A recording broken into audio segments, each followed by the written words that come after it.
My name's Lawrence Parker, and here I am in New Minas. Black Lives Matter is all over the news now, and it's a big thing. It's a big movement, which is really important, to people of color. We've been going through racism ever since when I was from elementary school, even up to now, still today.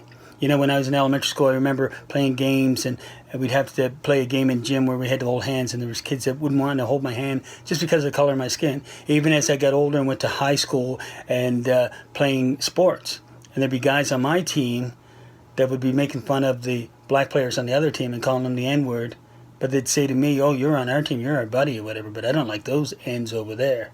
Those are the things that we face. And, as I grew up and even in high school, I said, you know what? By the time I get out of high school and get older, that this racism thing will be over. And then there was a point, I said, by the time I get married and I have kids, that this racism thing will be over. But, my kids that are in their 20s or whatever, they've gone through a lot too.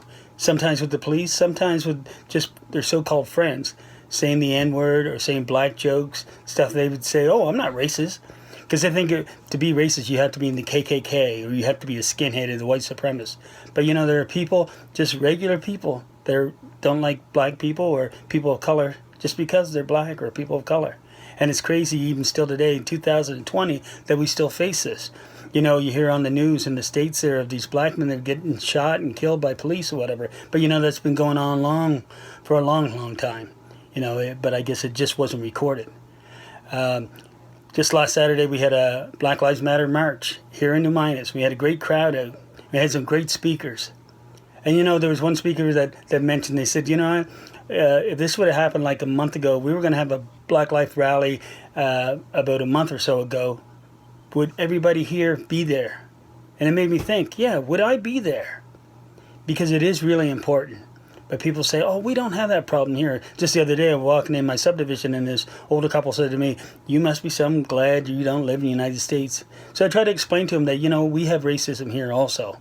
And maybe we don't have the big news that's been on, but we do have stuff that's going on. Even in Windsor a few years ago, there was a black family or biracial family that had a cross burned on their lawn. I remember back in high school, there were some great times or whatever, but I also remember playing on the high school team, and we went to Bridgetown. It was their winter carnival, and that day was a theme day, and the theme day was Slave Day.